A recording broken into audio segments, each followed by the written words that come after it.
Money laundering അഥവാ കള്ളപ്പണം വെളുപ്പിക്കൽ.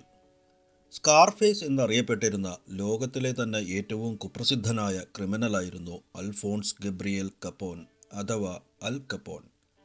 20-ാം നൂറ്റാണ്ടിലെ സംഘടിത കുറ്റകൃത്യങ്ങളുടെ തലതൊട്ടപ്പൻ. അയാളുടെ ജീവിതത്തിൽ നിന്നും പ്രചോദനം ഉൾക്കൊണ്ട് 1932 നിർമ്മിക്കപ്പെട്ട സിനിമയാണ് സ്കാർഫേസ്. അയാൾ ഒരിക്കൽ പിടിക്കപ്പെട്ടെങ്കിലും വെറും നികുതി വെട്ടിപ്പിന് മാത്രമാണ് ശിക്ഷിക്കപ്പെട്ടത്. അന്നത്തെ കാലത്ത് അനധികൃത ചൂതാട്ടത്തിൽ നിന്നും മദ്യക്കള്ളക്കടത്തിൽ നിന്നും വ്യഭിചാരശാലകളിൽ നിന്നും മോചനദ്രവ്യം ആവശ്യപ്പെട്ടുകൊണ്ടുള്ള തട്ടിക്കൊണ്ടുപോകലിൽ നിന്നും മറ്റുമായി പ്രതിവർഷം $100 മില്യൺ വരുമാനമായിരുന്നു അൽ കപ്പോണിന് ഉണ്ടായിരുന്നത്. ഇന്നത്തെ കണക്കിൽ അത് $1.4 ബില്യൺ വരുമായിരുന്നു. ഈ കുറ്റകൃത്യങ്ങളെല്ലാം അയാൾക്കെതിരെ ഉന്നയിക്കപ്പെട്ടെങ്കിലും അതിനുള്ള തെളിവുകളോ അതിൽ നിന്നും ലഭിക്കുന്നു എന്ന് പറയപ്പെടുന്ന പണം മാത്രം അധികൃതർക്ക് എങ്ങും കണ്ടെത്താനായില്ല. കപ്പോണും അയാളുടെ പങ്കാളികളും ലോണ്ട്രോമാറ്റ്സ് എന്നറിയപ്പെടുന്ന പണം നിക്ഷേപിച്ച് ഉപയോഗിക്കാവുന്ന അലക്കുശാലകൾ പോലുള്ള പല ബിസിനസ്സുകളിൽ ഈ പണം നിക്ഷേപിച്ചിരുന്നു. എന്നാൽ അവയുടെ ഒന്നും ഉടമസ്ഥത കപ്പോണിനാണെന്ന് തെളിയിക്കാൻ നിയമത്തിന് സാധിച്ചില്ല. എന്നാൽ കള്ളപ്പണം വെളുപ്പിക്കുന്ന പ്രക്രിയയ്ക്ക് മണി ലോണ്ടറിംഗ് എന്ന് പേര് കിട്ടിയത് ഇത്തരം സ്ഥാപനങ്ങളിൽ നിന്നാണ്. ഇപ്പോൾ മണി ലോണ്ടറിംഗ് എന്നാൽ ഏതുതരം മാർഗങ്ങളിൽ കൂടിയും അനധികൃതമായി സമ്പാദിക്കുന്ന പണത്തെ നിയമാനുസൃതമായി ഉപയോഗിക്കാവുന്ന രീതിയിലേക്ക് മാറ്റുന്ന പ്രക്രിയയായി മാറി. എന്നാൽ കള്ളപ്പണം വെളുപ്പിച്ചെടുക്കുന്ന ആദ്യ വ്യക്തിയല്ല കപ്പോൺ. ഇത് പണത്തിൻ്റെ ഉത്ഭവകാലം മുതലേ നിലവിലുള്ളതാണ്. കച്ചവടക്കാർ കള്ളക്കണക്ക് എഴുതുകയും കൊള്ളക്കാർ അധികാരികൾ അറിയാതെ കൊള്ളമുതൽ വിൽക്കുന്നതും കണക്കിൽപ്പെടുത്താതെ അത് വാങ്ങുന്നവരുമൊക്കെ ഇതുതന്നെയാണ് ചെയ്തിരുന്നതും ഇപ്പോൾ ചെയ്തുകൊണ്ടിരിക്കുന്നതും. വിർച്വൽ കറൻസിയും ഓഫ്ഷോർ അക്കൗണ്ടുകളും ഡാർക്ക് വെബും ആഗോള വ്യാപാരങ്ങളും വന്നതോടെ പണം വെളുപ്പിക്കലും അത് കണ്ടുപിടിക്കലും സങ്കീർണമായ പ്രക്രിയയായി മാറിയിട്ടുണ്ട്. ഈ കാലഘട്ടത്തിൽ പണം വെളുപ്പിക്കൽ രീതികൾ പലതും മാറിയിട്ടുണ്ടെങ്കിലും മിക്ക രീതിയും അവലംബിക്കുന്ന 3 സ്റ്റെപ്പുകളുണ്ട്. 1. പ്ലേസ്മെൻറ്റ്. 2. ലെയറിംഗ്. 3. ഇൻ്റഗ്രേഷൻ. പ്ലേസ്മെൻ്റ് എന്നാൽ അനധികൃതമായി സമ്പാദിക്കുന്ന പണത്തിനെ നിയമപ്രകാരമുള്ള ആസ്തിയായി മാറ്റുക എന്നതാണ്. സാധാരണ ഇത് ചെയ്യുന്നത് ഒരു അജ്ഞാത കോർപ്പറേഷൻ്റെ പേരിലോ അല്ലെങ്കിൽ ഈ കാര്യത്തിൽ പ്രത്യേക കഴിവുകളുള്ള ഒരു മധ്യസ്ഥൻ അല്ലെങ്കിൽ ബിനാമിയുടെ പേരിലോ ബാങ്കിൽ അക്കൗണ്ട് തുടങ്ങിയിട്ടാണ്.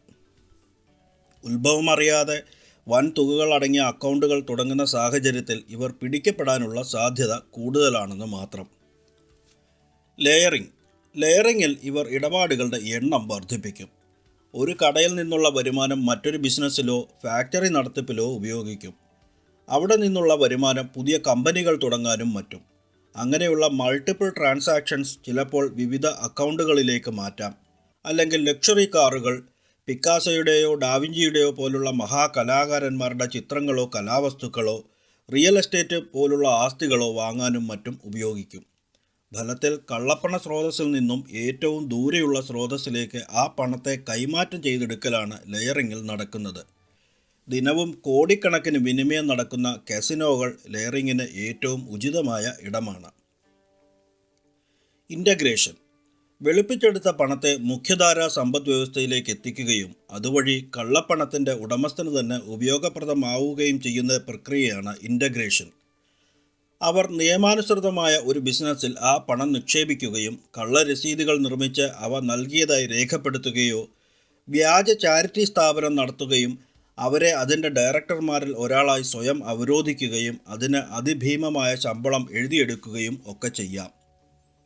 ഇന്ത്യ ഗവൺമെൻറ് 2012 ഇറക്കിയ ധവളപത്രം അനുസരിച്ച് 9,295 കോടിയുടെ കള്ളപ്പണം സ്വിസ് ബാങ്കുകളിൽ ഉണ്ടെന്നാണ് കണ്ടെത്തൽ. ജോൺ വാക്കറിനെ പോലുള്ള എക്സ്പേർട്ടുകളും UNODC United Nations office on drugs and crime തുടങ്ങിയ സ്ഥാപനങ്ങളും പറയുന്നത് ഈ തുക യഥാർത്ഥ തുകയിൽ നിന്നും കാതങ്ങൾ അകലെയാണെന്നാണ്. സ്വിസ് അക്കൗണ്ടുകളിൽ ഇന്ത്യൻ GDPയുടെ 40% തുക കള്ളപ്പണമായി കാണുമെന്നാണ് അവരുടെ അഭിപ്രായം. 1998 ലോകസഭയിൽ അവതരിപ്പിച്ച the prevention of money laundering act bill 2003 പാസ്സാക്കുകയും 2005 നിലവിൽ വരികയും ചെയ്തു.